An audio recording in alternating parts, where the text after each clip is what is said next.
Welcome to Sober Sunrise, a podcast bringing you AA speaker meetings with stories of experience, strength, and hope from around the world. We bring you several new speakers weekly, so be sure to subscribe. We hope to always remain an ad-free podcast, so if you'd like to help us remain self-supporting, please visit our website at sober-sunrise.com.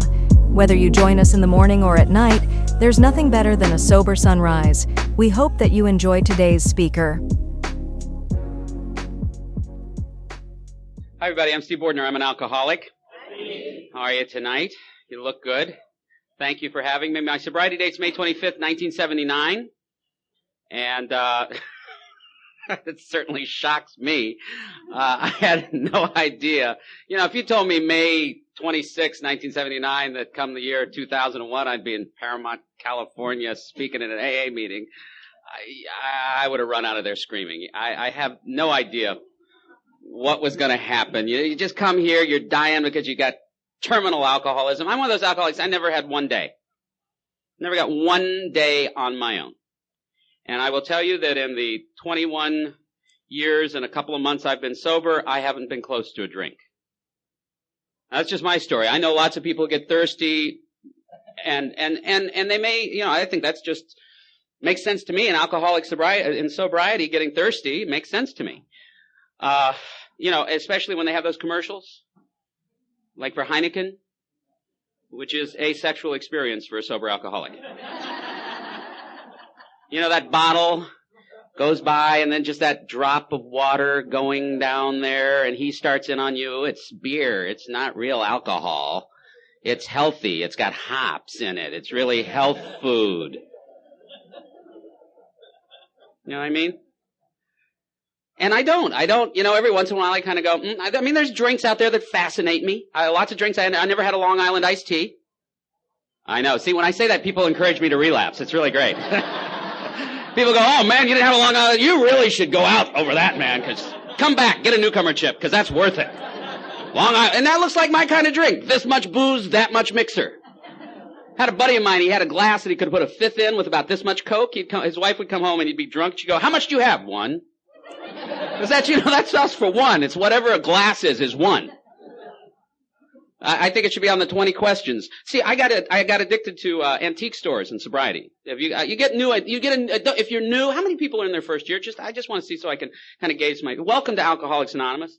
Welcome to, I can't even begin to tell you. I mean, the basic thing is I don't have to die with a big fat liver out to here like half of my family, and that's a blessing, and God bless them. They didn't want to either. But there is so much more here. If I could, I would change this name from Alcoholics Anonymous to Does Not Play Well with Others Anonymous.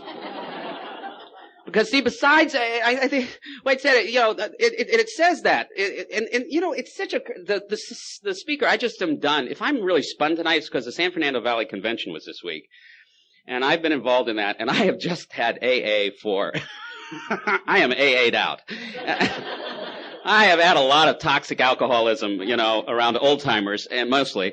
And, you know, I had forgotten this on my schedule, and I would have never put it on my schedule because I would never have, and it was there. And sometimes God just says to you, you can do more than you think. I just want to have my feet up watching The Sopranos tonight. That's it. That nice group of people. They all fit right here. But if you think about our first step, it says, admitted we were powerless over alcohol and that our lives were unmanageable. And the speaker last night was talking about it, and I thought, how peculiar. Life is unmanageable. Life itself, not my life, life. We live in California. The earth could start shaking the next minute.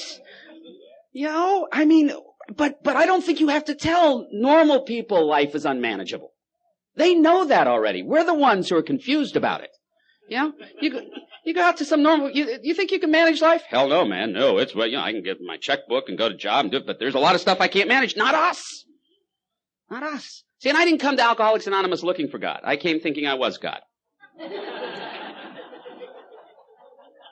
And on any given day, I'm disappointed that I'm not. Because, see, I just think, and it really is, it's a cliche, but I think it's true, that once you take away my drinking, I really only have one problem. It's not places. I can move. It's not things. I can trade them or get rid of them. It's people. You people will not turn your will and your life over to my care as you don't understand me. And if you did, it would be so much better. That's why I say we are does not play well with others anonymous. We went into kindergarten, grabbed the teacher by the scruff of the neck and went, all right, look, bitch, I am in charge now. Give me the blankets and the cookies. Nobody gets hurt. Those of you who are drug addicts who are in the back crushing the cookies, mixing them with other things.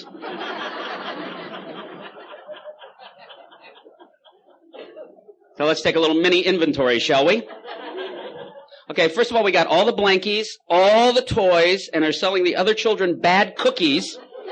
And we're wondering, why doesn't anyone like me? And I told that story one time at I was at a camp out. If you've not been to an AA camp out or an NAC, you need to go. It is hilarious. You know, alcoholics in the woods. You think we're bad here. Oh, God. But the guy said, come back to the campfire. I want to show you something. He had his big book, and he had his report card. And if you really want to take an interesting inventory, look at your report cards from when you were in elementary school. That got the room quiet. But he had his first grade report card, and on his first grade report card, honest to God, this is what it said. Thomas needs to understand this class only needs one teacher. This is a first grader. He's 8 years old. Walking into class thinking he's going to be in charge. See, and the literature is so true for me. The literature says that I really only understand one way to have a relationship with you. Dominate you or be buried underneath. I don't know how to be a worker among worker. I don't know how to be a friend among friends. I don't know how to let you have a spotlight when it's your turn and take it when it's mine.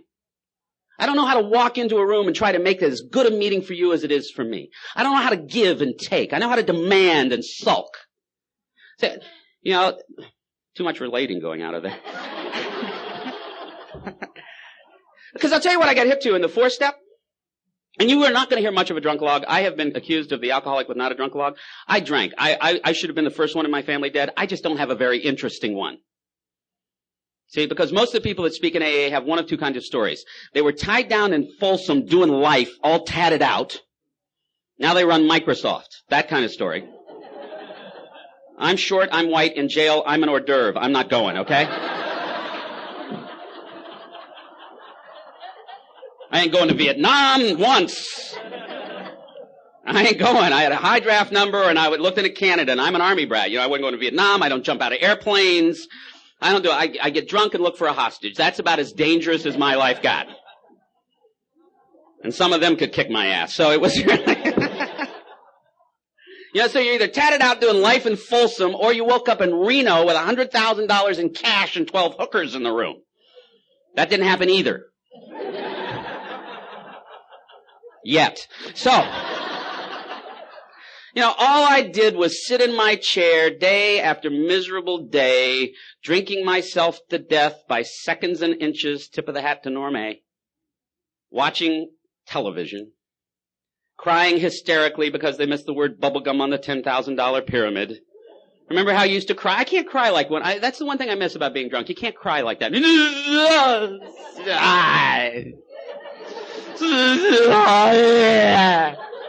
Just animal noise.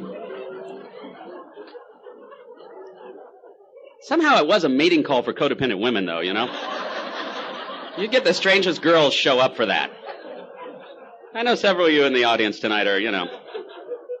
Or I would watch Ryan's Hope and laugh hysterically because they were leaving Seneca one more time. Every once in a while, I'd go to a bar. I mean, I did a few interesting things. I danced with communists in Colombia. I did some, but you know what? Basically, that's all it was. Sitting in the chair, dying by seconds and inches. That's my drunk log. And I will tell you if you're new, I think for me and probably for you, if you're an alcoholic like me, and I'm a person who believes there are all kinds of problem drinkers. All kinds. There's some people up here. Maybe they can learn. Maybe they haven't lost their arms. You know? And my book says I'm not supposed to resent them. My book says if you have a problem with alcohol and somehow can learn to drink again, my hat is off to you. I am happy for you. And you want to know why I'm happy for you? Because I don't want you to kind of have the kind of alcoholism I have if you can help it. I don't want anybody on the face of the planet to have the kind of alcoholism I have. Because I have the most virulent, destructive, killing, worst case of alcoholism there is possible to get. If there are people down here, I'm all the way on the other end. I am a man who has got, you can't get it worse than me. And the book of Alcoholics Anonymous says this program is a program for people who have a problem with alcohol who want to stop, boom, and can't, boom. That's me. I wanted to stop, and I couldn't. And that's the kind of problem drinker this program works for. Those without hope. Bill Wilson said that Alcoholics Anonymous is built on failure. You know, built on failure. There's probably some pretty heavy heat in this room. People with a little money. See some bad guys that kick a lot of ass. See probably some really pretty women who've tortured a lot of men and enjoyed it. You know, but you know what? You know what, newcomers? And there's one. Sounds like he's enjoying the torture. That's okay too. But you know what, guys? I don't care how heavy the heat is in here. I don't know how tough they are, how much money they got. They're all failures. They can't split a pint or they die. See? Because alcohol's a pimp. Alcohol's a pimp. And everybody in this room, if you're an alcoholic like me, has been his boy or his girl. You know?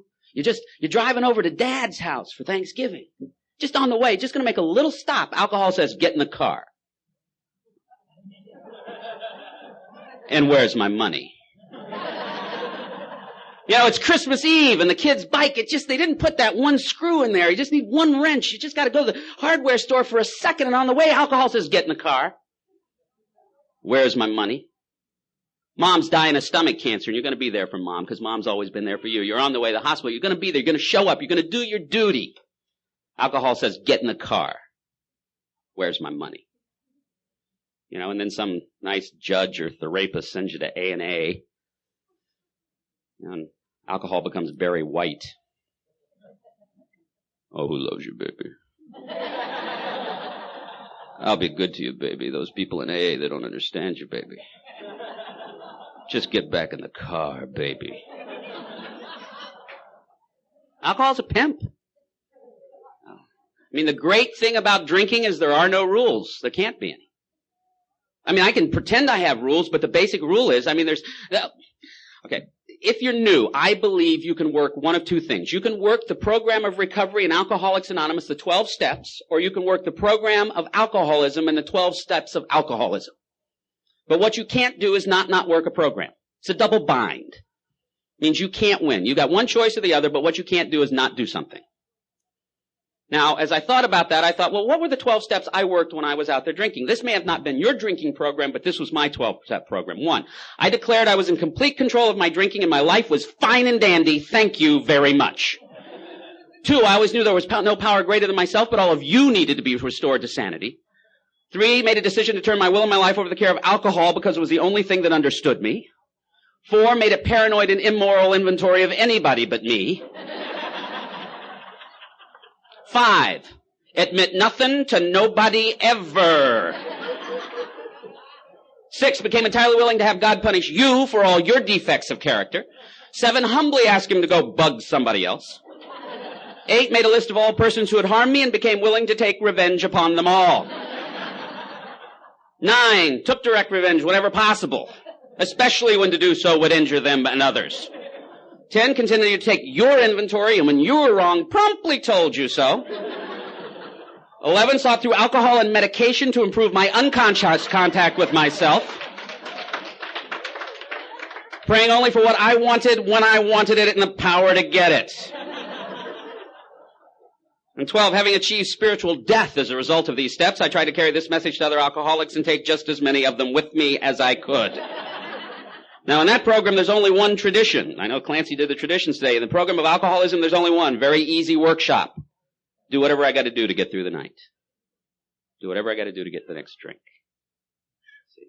two 12-step programs side by side, and I, the alcoholic, will work one, or I will work the other. But what I will not do is not work a program. I know, honey, but I got to talk anyway. They asked me. And you could give a better pitch than me, really. You have more brain cells than I do. But really, that's all sobriety is hiding your brain damage, folks. That's it. Just so they don't put you in the home. Okay? The number of brain cells that were killed in this room, I mean, it's just... So that deal, see, that, and my great blessing, a friend of mine who passed away, Marie Stenner, who I'm sorry you will never get to hear her speak. She was one of the most tremendous speakers AA's ever produced. But one of the things she used to always say is alcoholism had drank Marie Stenner up. There was nothing left of her. And her great blessing was that God could completely rebuild with her. And I think for some of us that, I had as low a bottom as I ever want to have. But she took it farther down the road. And I think, in a sense, for those of us that maybe didn't go so far down the road, when there are still parts of us that are left over, it's harder for God to rebuild on that than the ground that has been completely obliterated.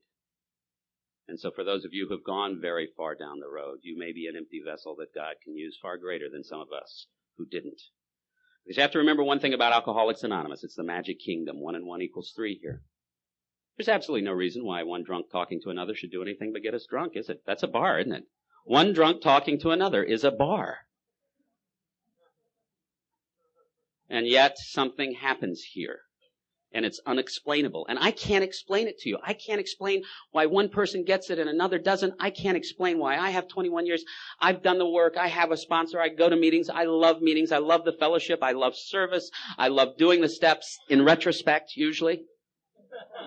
I always enjoy a step after I've done it. And I still can't explain it to you. Marie had a wonderful line about that. She says, yes, well, when people relapse, we go, they weren't willing. The book says that people who don't get this could not or would not. Could not or would not. And for me, that says I don't judge. I don't judge why somebody gets this or not.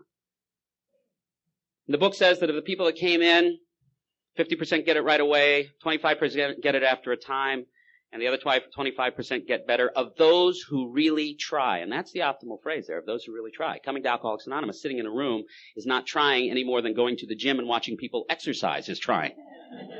You go to the gym and watch people exercise, you're not going to lose weight. It's not a bad thing to do. It's just not going to help you get better.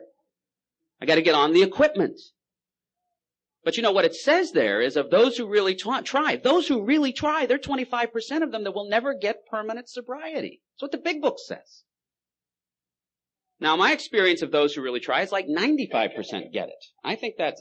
But what Marie would say about that was people say, well, he wasn't willing. She wasn't willing. She wasn't willing. He wasn't willing. And Marie would say, yes, but where does the willingness come from?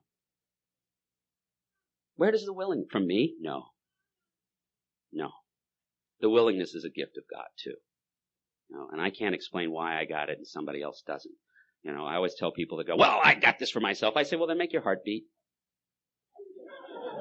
Make your heart beat one more time. Make the sun come up tomorrow. Create a little oxygen. One of my favorite writers says that when you work with God, and like if you're building a wall, it's just human nature to go, well, God and I, we did it. God did that part, but that 2 rocks there, that's mine. That's mine. And it's that human need to say, this is what I did. And it's just so much freeing to say, God's done it all. I've got to cooperate with the process. The book talks about that too. And I can't explain where that happens and where it doesn't. I think I have to some extent and haven't to some extent. I have character defects that I have not basically changed in 21 years. I have new character defects. Spiritual pride being one of them. I didn't have the character defect of spiritual pride. You would never have heard me saying when I was drinking, those normies don't have a program. You know why normal people don't have a program? They don't need one. They don't need a program. Somebody came to them when they were 2 years old and said, look, there's a God that loves you more than you love yourself, is obsessed with you, knows every hair on your head. Will you take that deal? And they went, right on. Not us. There's a God. I think I'm going to drink a little bit. I'd rather throw up than accept that kind of God. Darn it.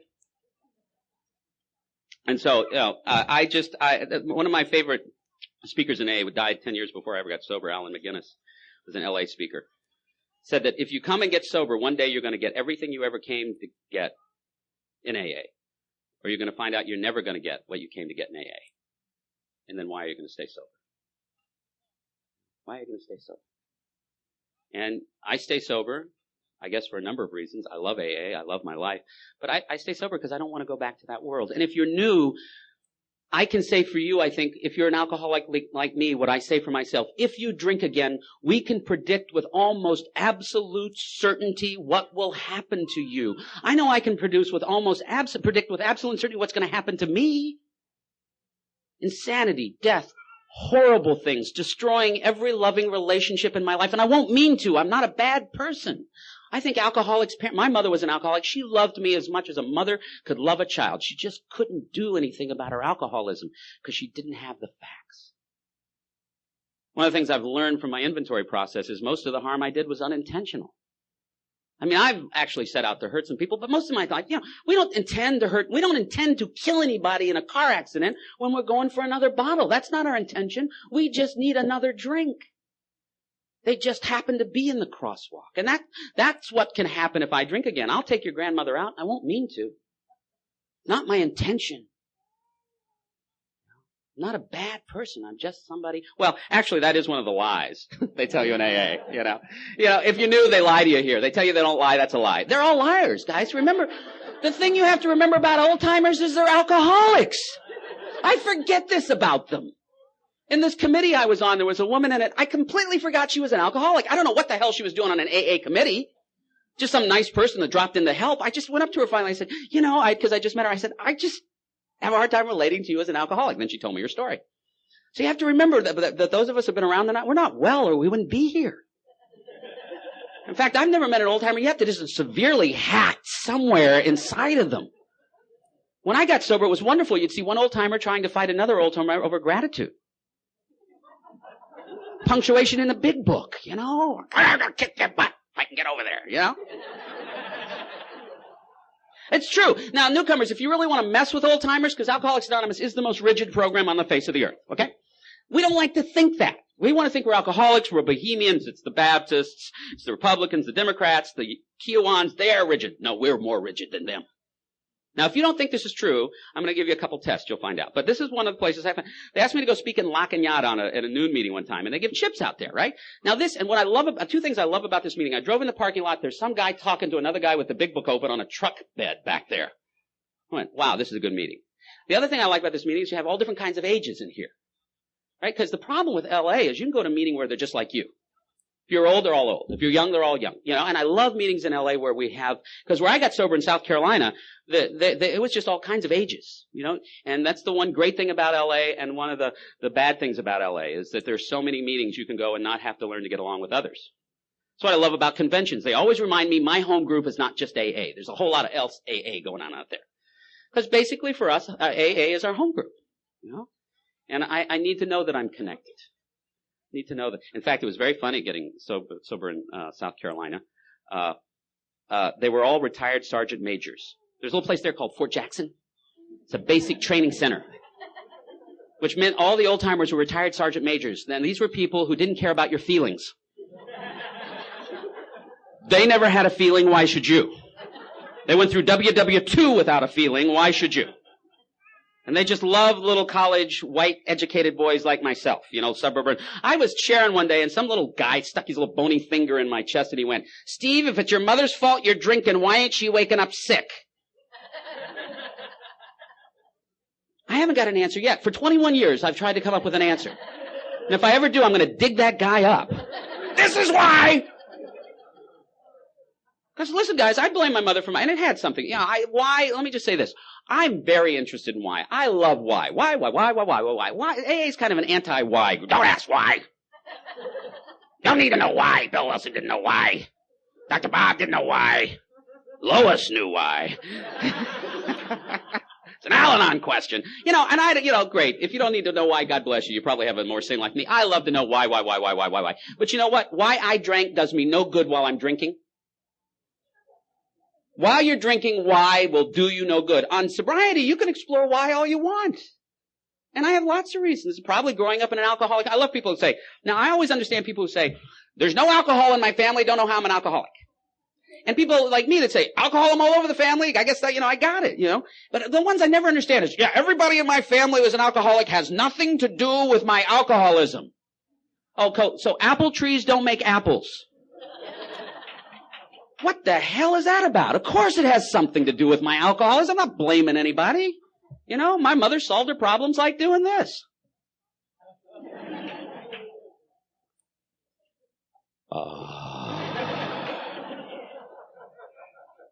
I'm a little kid. I'm not stupid. I do this.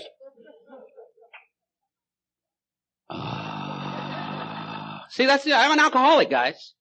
I take 4 12 ounces of ethyl alcohol. It goes down my throat. It hits my stomach, and the sun rises. It paralyzes my legs. It comes up my chest. It flushes my face. It goes out my fingers, and every pore in my body goes.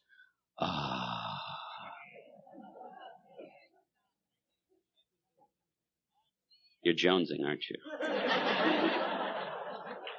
Your sphincter's a little tighter. A little sweat on your lip, because you know what I did? I woke him up, didn't I? I know it's an AA meeting. Let's get the hell out of here and go find, Does he talk to you? He talks to me all the time. He talks to me all the time. You're a very good person. You're a very good person. You have just one drink. You have just one drink. One drink. Let's just have one drink. Let's have one drink. What's a Zima? What is a Zima? Zima, the only drink I've seen fascinate old-timers. Literally seen an old-timer talking to a newcomer. Newcomer, show me how to do the steps. Okay, you tell me about Zima, I'll show you the steps, all right? Okay, no Zima. Let's have a non-alcoholic beer. Now, I don't have any opinion about that. I guess plenty of people drink them. You're sober if you want to be. I don't drink them. I don't drink them because for me to drink a non-alcoholic beer is for me to go to a house of prostitution just to listen to the piano player.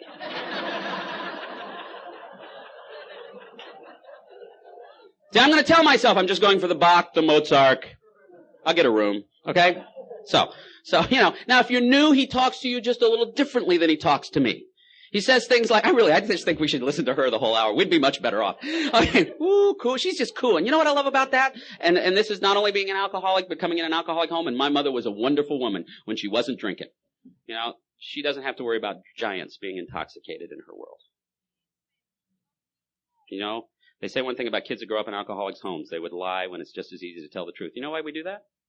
You do not tell a drunk giant anything they don't want to hear. Drunk giant tells you that 2 and 2 equals 5. You tell him 2 and 2 equals 5. Because the only thing you're trying to do is not get hurt. And I heal. My mother died of alcoholism, and I heal every time I see a child give their mother a cake. My father abandoned the family, my biological father. I heal every time I see a father come back to the family. And I know I've had a spiritual experience because without it, if your mother gave you a cake and my mother didn't give me one, I'd sit there and go, how come their mother gets to do it? And yet when your mother does it, it is like my mother. And I can't explain that to you. You got to stay here.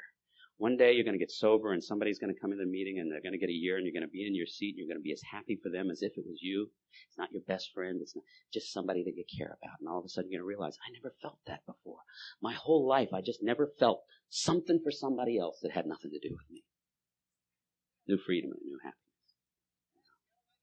And we could benefit from her coup, and she coos because she's safe.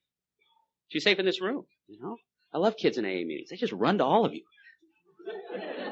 They've never heard your fifth step, They go, oh, no! God! So as I tell you, Alcoholics Anonymous being the most rigid organization in the world, I digress a lot. But I went to this Lock-in meeting. They give out chips, right? They give out a 30-day chip. There's a nice lady down front. She's 42, 43. She's got 29 days. She raises her hand and says, I don't have 30 days, but I got 29. Could I take a chip a day early? You'd have thought she farted. Oh, my God. These people went crazy. No, you can't take a chip because we'll have grasshoppers and plagues and boils and we'll all die. And it'll be horrible if you take a chip 1 second early. This from a group of people who went out for a pack of cigarettes Halloween in costume, didn't show up till January 3rd. Still in costume, Snappy little nun on the front and hooker on the back outfit, that one. See, we get very rigid in sobriety. I told that story. The guy told me he was in a clubhouse like this. This only happened. And they were trying to run the clubhouse by the traditions, and they were trying to figure out whether to put a soda machine in the clubhouse. Now, they argued about this for 6 hours. And any of you who've ever been on an AA committee know what I'm talking about. They have a saying in AA, if you love everybody, you haven't been going to enough meetings. I've expanded that. If you love everybody, you're going to enough meetings and you haven't been on enough committees. So finally, pro, contra, they'd vote, and they go, okay, we can have a soda machine. And now this guy who's like the kind of alcoholic I love raises his hand and says, Mr. Chairman, there is an issue we have not discussed. The chairman goes, what? He says, I like Pepsi.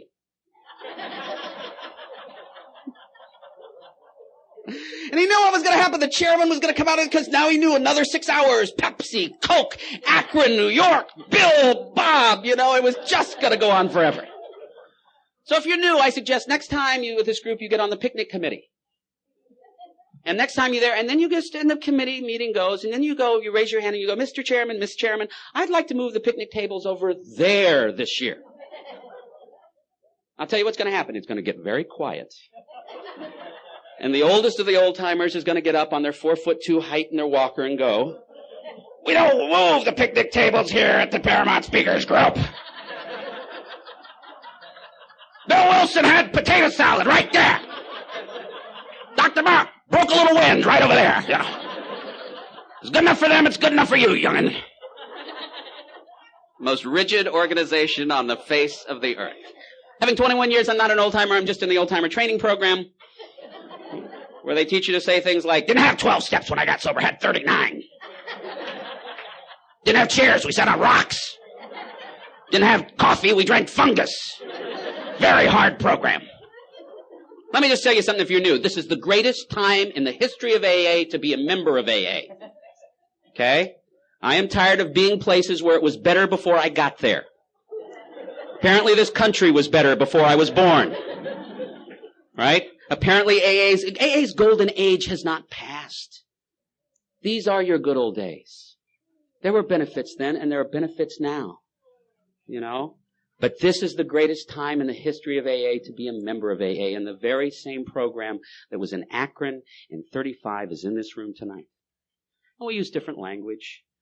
Take phrases come and go. Issues is a phrase, but in the 50s, all the people in AA were having identity crises. We don't have those anymore. And it just comes and goes, but AA stays. AA stays, and there's always people that will maintain it. I gotta tell you, this is a great program. They do lie to you.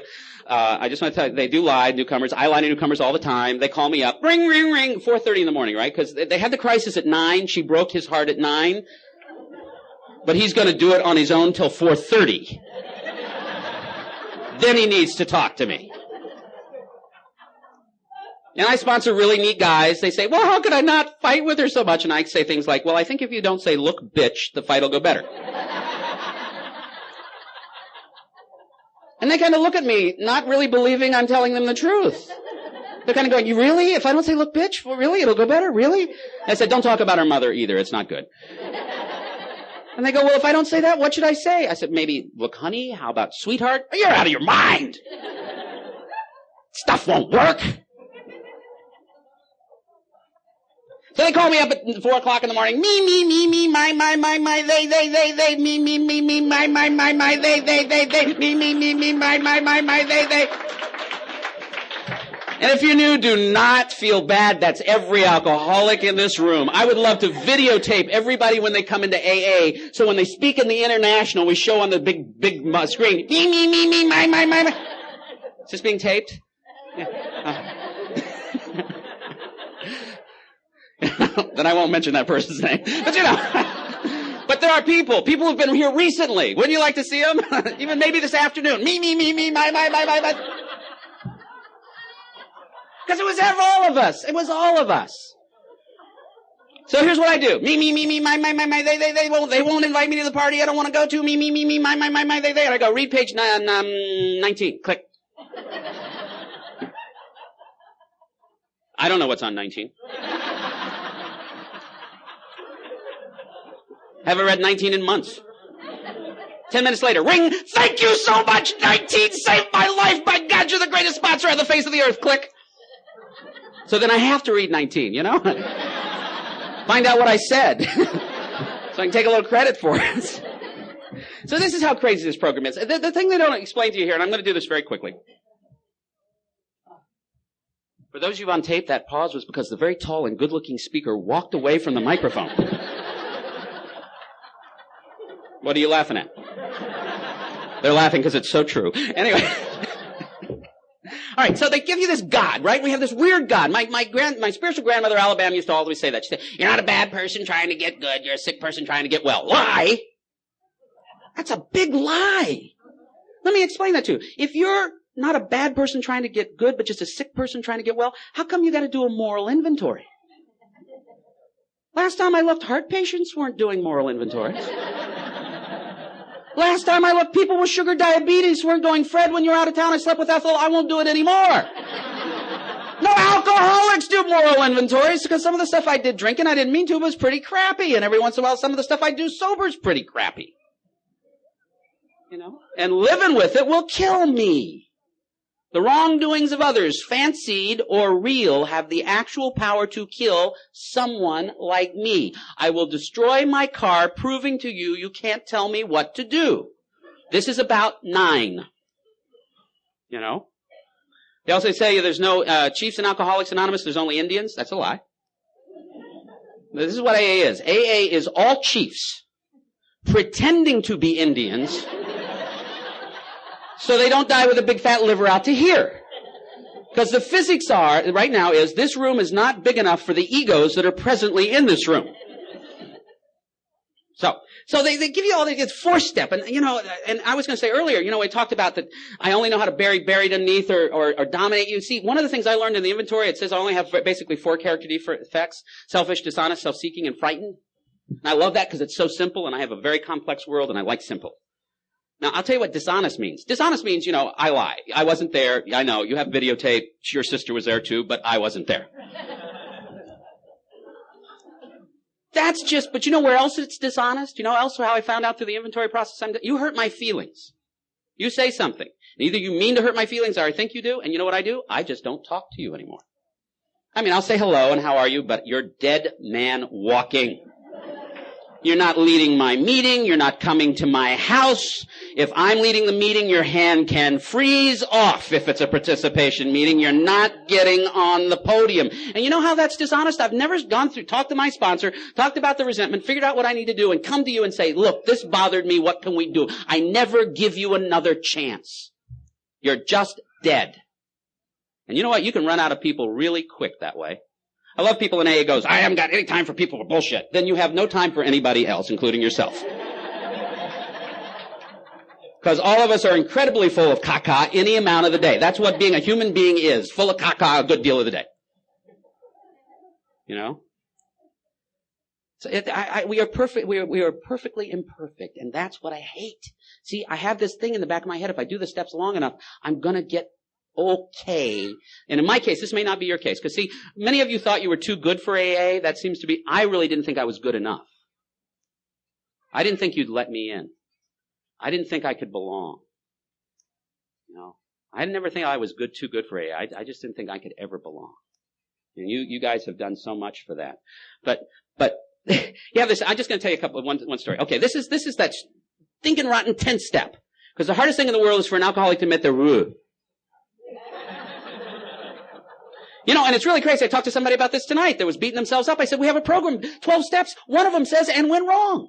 Right there on the board. It doesn't even like, you can't go to any other church and went wrong. You know, you go anywhere. You know, and we got it right there. And went wrong. Not like if, when. Because I'm wrong many times. And so here's something to do. So I used to work at this church. I'd gone back to church because the Dirty Rotten Stinking Book suggested it. And and I usually do what the Dirty Rotten Stinking Book suggests. And I was working there. And I was going to church on a Sunday, but it was football season. Even God doesn't go to church on Sunday in football season, but I was going to go. Now, there are only a couple legal drugs in AA, white sugar, caffeine, and tobacco. I'm going to abuse those as long as I possibly can. And so but I don't like instant coffee, and that's what they got at those churches, instant. So, you know, I like to get that brewed. So I stopped at 7-Eleven to put down my 15 cents or 60 cents or whatever it is, because I hate to wait in lines, right? The 13-item line is a place of great spiritual growth for us. And so And so I was walking out, and as soon as I was walking out, this guy was coming through the door, and I realized, I forgot to put my money down. And now this is Hollywood, right? So I rolled down the window, I go, I'm sorry, I forgot to put my money down. I gave it to him, and he went,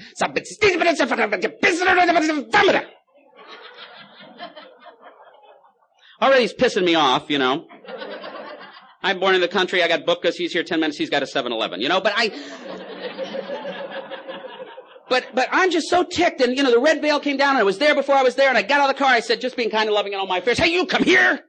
He said something, I said something, he said something, because I realized this guy was accusing me of stealing. He didn't know I was an alcoholic, sober 9 years. He didn't know I was on to church with dirty, rotten, stinking normal people, and I was trying to be good. He thought I stole this cup of coffee. Most important thing in the world, he did not think I steal this cup of coffee. He said something, I said something, finally, I couldn't get away, I pulled the alcoholic trump card. I want to talk to the manager. He said, I'm the manager, now I'm screwed. Okay, so I want to kill him for this. So I go back to my car. Now, on the front seat of my car is my Bible. Now I have a prop. More dangerous than a drinking alcoholic is an alcoholic with a prop. I get my Bible. I go back in that store. He's on the other end. He looks, I say, hey, you. He turns around and I go, I told you I didn't steal that cup of coffee. Obviously, I did not call my sponsor. There was no cell phones. And his eyes get big around and he goes, oh, yeah, crazy man has nice leather book. That's nice. Bye-bye. Bye-bye. So I go to church, and the dirty, rotten, stinking pastor's telling something like a dirty, rotten, stinking AA speech, and I know I got to work the dirty, rotten, stinking 10th step or die with a big fat liver out to here. Gives me 24 hours. I don't have to apologize. Give me 48 hours. It's your fault. And I will die if I do not promptly. So I drive back to that 7-Eleven. I walk in there. I walked out 6'8". I walk in 4'6". Lollipop killed, the lollipop killed, His eyes get big around. He goes, oh, crazy man back. I must have done something very bad in previous life. Bad karma. And I walked up to him, and I've said what I've said a million times in sobriety. I'm sorry for saying what I said the way I said it. He said, that's all right. Don't worry about it. Now, I used to go to that church. I used to sit around with him. His name was Sam. Seemed like his wife was having a baby every other day. But we'd sit around and drink 7-Eleven coffee and scratch and lie to each other. And I had a relationship with Sam because I was an alcoholic who worked the dirty, rotten, stinking 10th step, whether I wanted to or not, and 1 and 1 equals 3. He was no longer just the guy that sold me my coffee at 7-Eleven. He was Sam. Because I was out of line, and I did what the program suggested. And my father died in my first year of sobriety, the greatest man I've ever met. And I could not care for him. It was fun in that room. Care for him. And I didn't have the amend to make. And I used to go to County General. One day there was a guy in there that looked just like my dad. And I was able to make that amend because 1 and 1 equals 3. I don't know what you're carrying in sobriety. But if you give it to your daddy. I know guys whose kids still won't talk to them. And they have hundreds of sons in Alcoholics Anonymous. And I know mothers who have daughters, brothers who have sisters, uncles. This is a wonderful family to have, and your father will never let you down if you're really trying. I really appreciate you asking me here. 21st question on 20 questions. If you're opening a 5th, do you throw away the top? Then you're an alcoholic. Last story.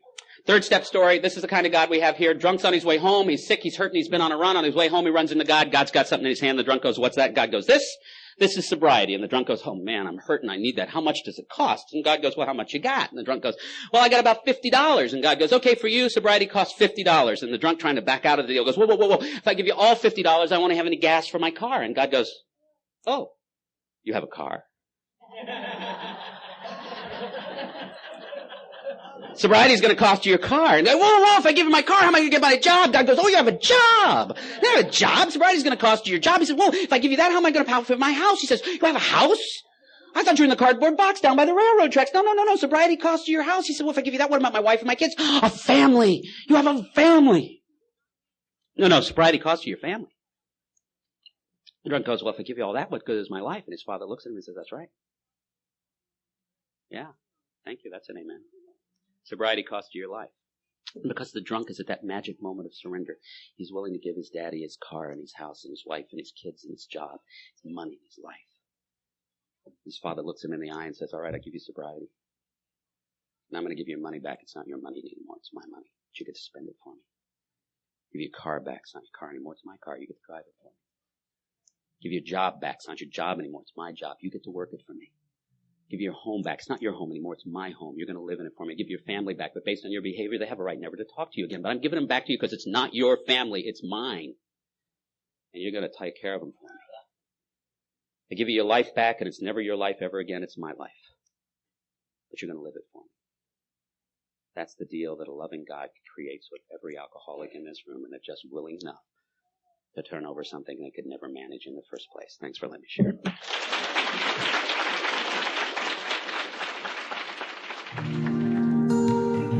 Thank you for listening to Sober Sunrise. If you enjoyed today's episode, please give it a thumbs up as it will help share the message. Until next time, have a great day.